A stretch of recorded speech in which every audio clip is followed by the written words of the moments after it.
ভার্বের সাথে আইএনজি যোগ করে দিলে যে সাউন্ড তৈরি হয় এটি শুনতে খুব ভালো লাগে। আর এ কারণেই ছোট থেকে বড় অনেকেই ইংরেজিতে প্রথম কথা বলার সময় এই আইএনজি যুক্ত শব্দগুলোর ব্যবহার বেশি করে।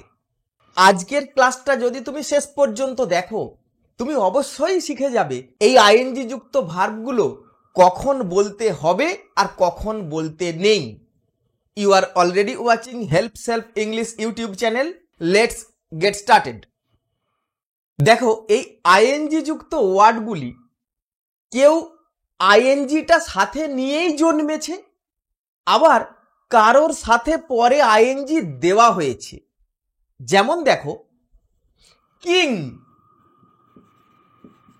এই যে ওয়ার্ডটা দেখতে পাচ্ছ এর আইএনজিটা নিয়েই এ জন্মেছে। এমন বেশ কিছু ওয়ার্ড আছে যেগুলো ওই আইএনজিকে সাথে করে নিয়েই জন্মেছে, এগুলো আমাদের কোনো সমস্যার সৃষ্টি করে না। যেমন দেখো, সিং, রিং, আবার স্প্রিং, থিং, এই যে ওয়ার্ডগুলো এরা কখনো নাউন, কখনো ভার্ব, আবার খুব কম ক্ষেত্রে এগুলো অ্যাডজেক্টিভও হতে পারে। তুমি এই লিস্টটা একটু দেখে নাও। এখানে নাউন আর ভার্বগুলো যেগুলো দেখো, এগুলো বেশিরভাগ যা লেখা আছে এগুলো আইএনজি সাথে করে নিয়েই জন্মেছে, কিন্তু অ্যাডজেক্টিভের জায়গায় বেশিরভাগ অ্যাডজেক্টিভগুলো ভার্বের সাথে আইএনজি যোগ করে তৈরি করা হয়েছে। এরাও তোমাকে সমস্যায় ফেলে না, তোমাকে সমস্যায় ফেলে ভার্বের সাথে আইএনজি যোগ কখন করতে হয় আর কখন করতে হয় না, এই নিয়মটা তুমি সঠিকভাবে জানো না। তাই সেটা শেখার আগে এই আইএনজি যুক্ত অ্যাডজেক্টিভগুলো দিয়ে আমরা ঠিক কি কাজ করি এটা একটু আগে তোমাদের বুঝিয়ে দিই। দেখো, এই যে ভার্বের সাথে আইএনজি যোগ করে আমরা যে অ্যাডজেক্টিভগুলো তৈরি করি, অ্যাডজেক্টিভের কাজ তোমরা জানো, কোনো নাউনকে বর্ণনা করা, ঠিক সেই কাজটাই করে। যেমন এই লিস্টে দেখতে পাচ্ছ, এগুলো দিয়ে ওই নাউনটা কেমন বা কি অবস্থায় আছে এটা বোঝায়। অ্যান ইন্টারেস্টিং স্টোরি, একটা খুব আকর্ষণীয় গল্প। আ বার্নিং ক্যান্ডেল, একটা জ্বলন্ত মোমবাতি। আ ব্লুমিং ফ্লাওয়ার, একটা ফুটন্ত ফুল। I saw a blooming flower in our garden. Adjective ছাড়াও এরা কিন্তু নাউন হয়েও একটা নাউনের আগে বসতে পারে। যেমন এই লিস্টে দেখো, আসলে প্রথমে যেগুলো দেখালাম ওগুলো হলো পার্টিসিপল, পরেরগুলো জিরান্ড।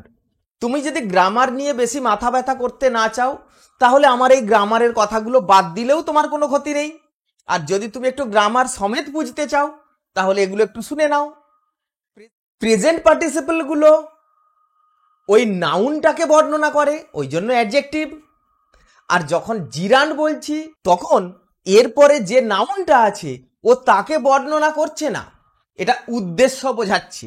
ডাইনিং টেবিল মানে হলো ডাইন মানে খাওয়ার জন্য ব্যবহার করা টেবিল।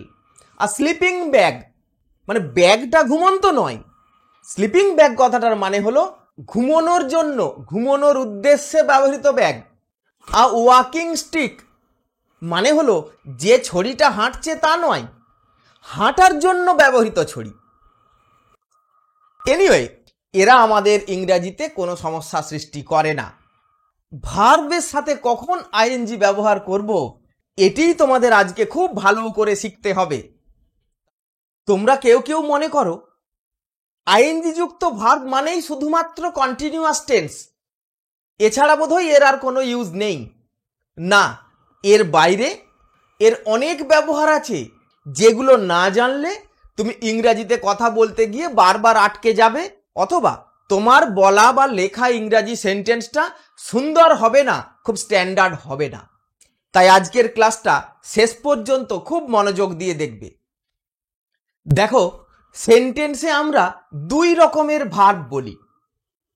একটা হলো মেন ভার্ব, যাকে ফাইনাইট ভার্ব বলি, যেগুলোরই তুমি কন্টিনিউয়াস টেন্সের সময় আমি পড়ছি, আই অ্যাম রিডিং, ছেলেটি খেলছে, দ্য বয় ইজ প্লেয়িং, তুমি হাঁটছিলে, ইউ ওয়ার ওয়াকিং, এই ধরনের কথাগুলো বলি।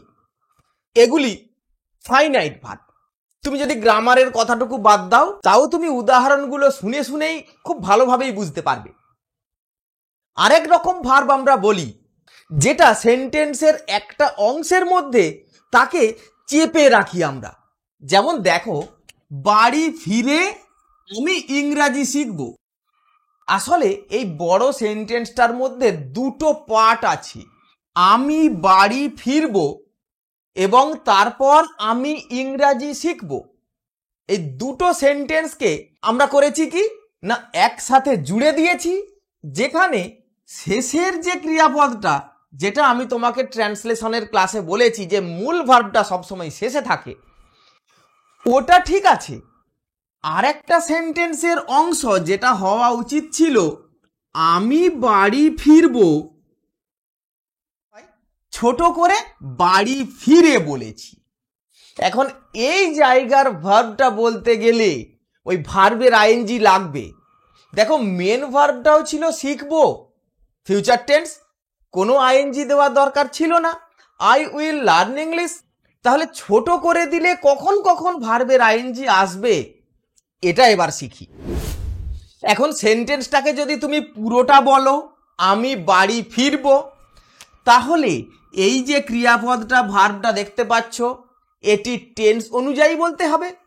I will return home, I will come back home. Tense অনুযায়ী যে ভার্বের আইএনজি বলা, এটা তোমরা অনেকেই জানো, ওই জন্য এটা নিয়ে আমি খুব খুঁটিয়ে আর আলোচনা করতে চাই না। আমি বোঝাতে চাই, যদি একটা বড় সেন্টেন্সের মধ্যে একটা অংশকে যদি সংকুচিত করা হয়, তখন বাংলা ক্রিয়াপদটুকু দেখেই বলা যাবে যে এখানে ভার্বের আইএনজি দিতে হবে কি হবে না। কিভাবে বুঝবো স্যার? এবার এসো সেটা দেখি।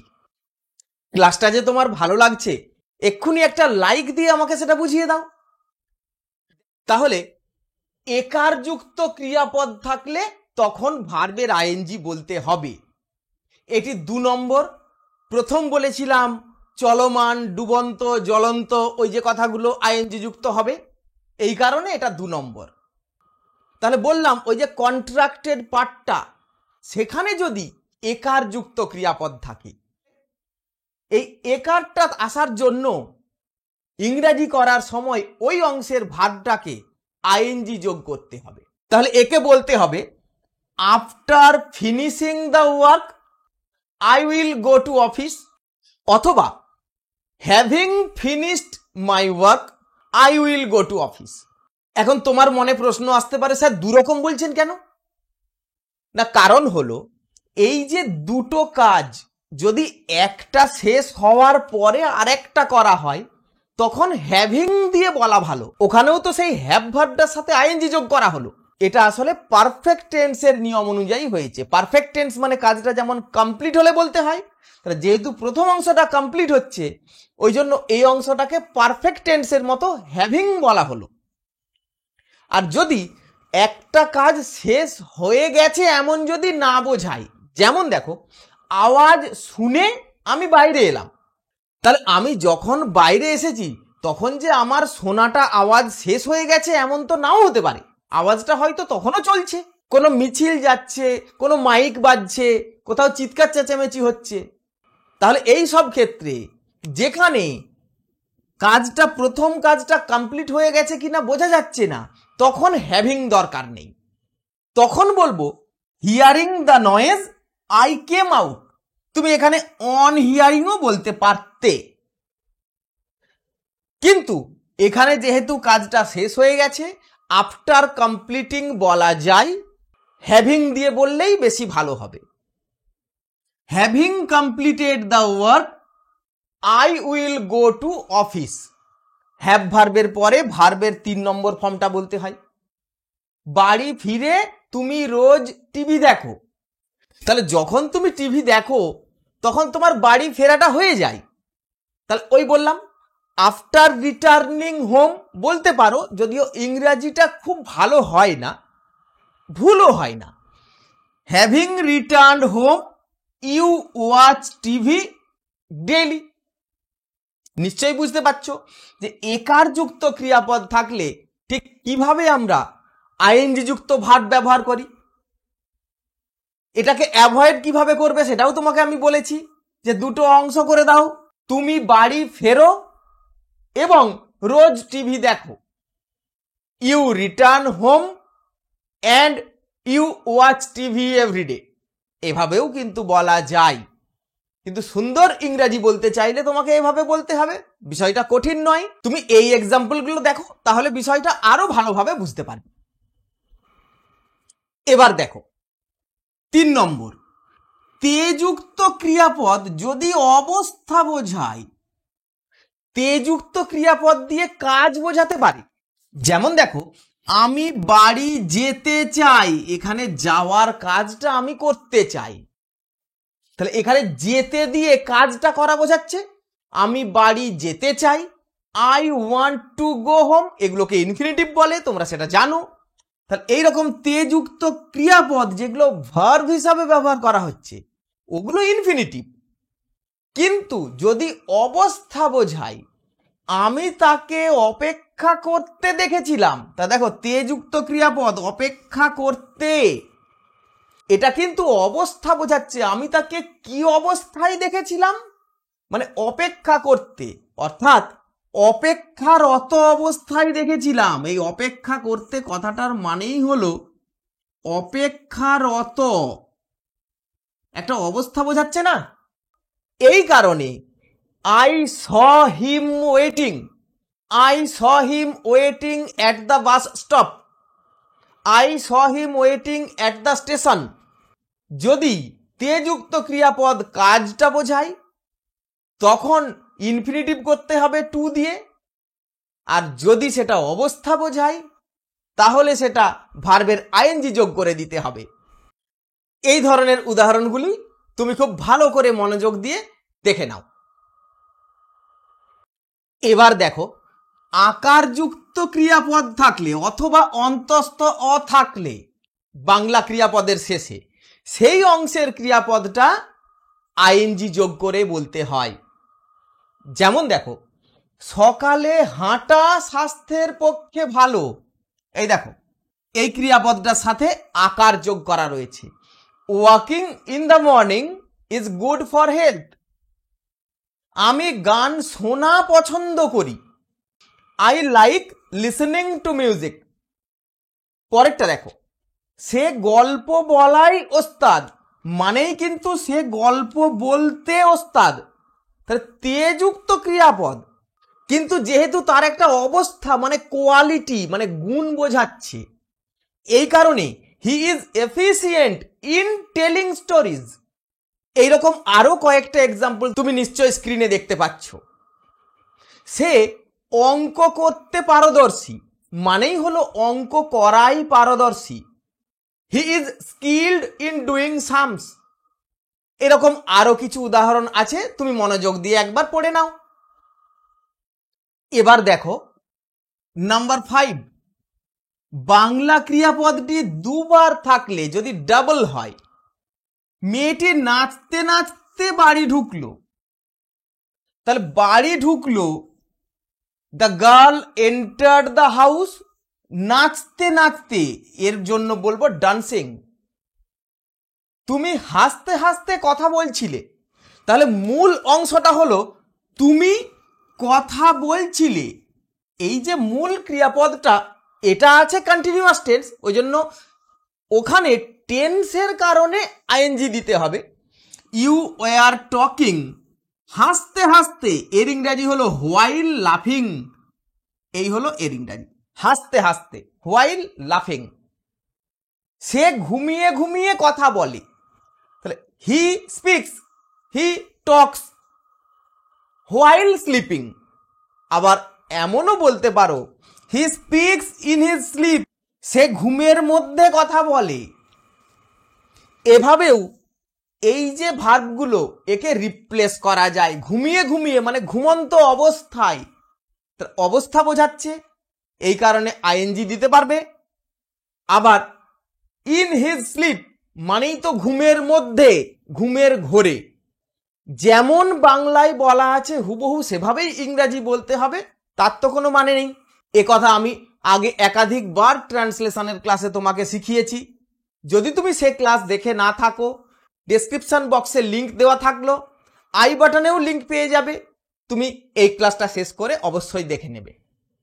এইরকম আরো কিছু এক্সাম্পল তুমি নিশ্চয়ই দেখতে পাচ্ছ, একটু ভালো করে মনোযোগ দিয়ে দেখে নাও, বুঝে নাও।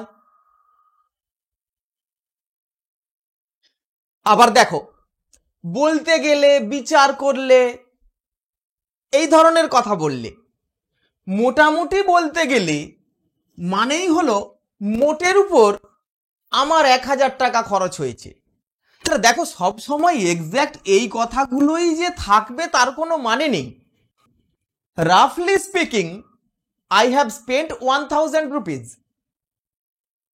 বয়সের কথা বিচার করলে মানেই হলো বয়সের দিক দিয়ে দেখতে গেলে, এখানে দেখতে গেলে মানে সি বা লুক নয়, বয়সের কথা ধরলে ও ভালোই ইংরাজি বলে।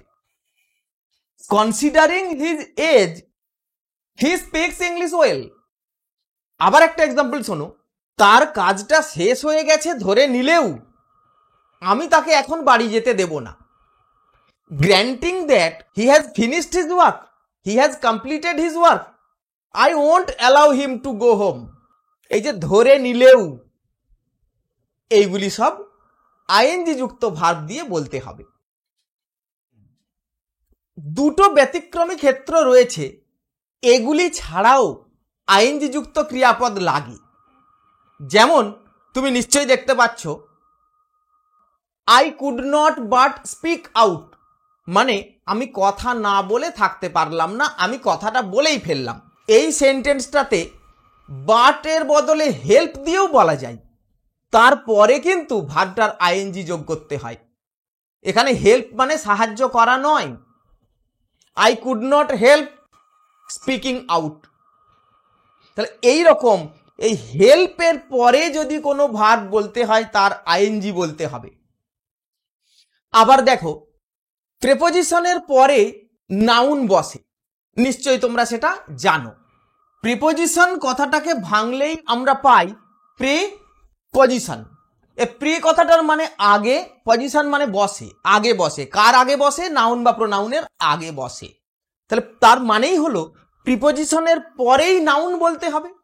তাহলে এমন যদি কখনো সেন্টেন্স বলতে হয় যেখানে একটা ভার্বের সাথে প্রিপোজিশনটা লেগে আছে, তারপরে আবার একটা ভার্ব বলতে হচ্ছে, তখন ইনফিনিটিভ হলে আলাদা, তা না হলে ভার্বের আইএনজি যোগ করে দিতে হবে, ওটাও নাউনের কাজ করবে।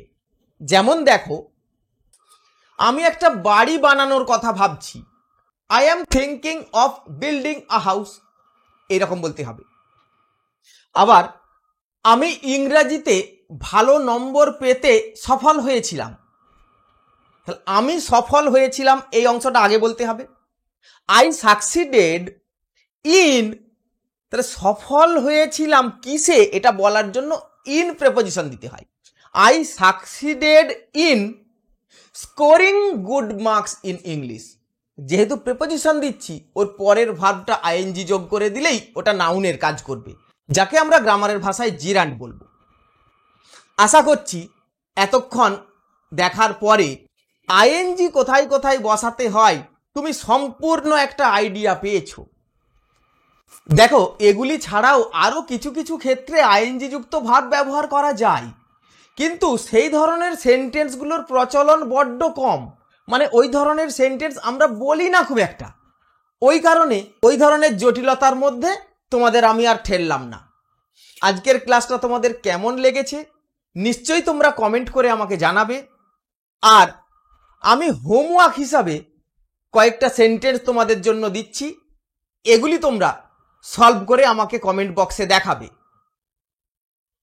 নিশ্চয়ই তোমরা স্ক্রিনে সেই হোমওয়ার্ক এখন দেখতে পাচ্ছ। তোমার বন্ধু বা আত্মীয়দের মধ্যে এই ভিডিওটা তুমি শেয়ার করে দেবে, যাতে তারাও খুব সহজভাবেই ইংরাজিটা শিখে নিতে পারে। বাংলা মাধ্যমের ছেলে মেয়েদের ইংরাজিতে দক্ষ করে তোলাই আমাদের একমাত্র লক্ষ্য। আজকের ক্লাস তাহলে এখানেই শেষ করলাম। Thank you for watching.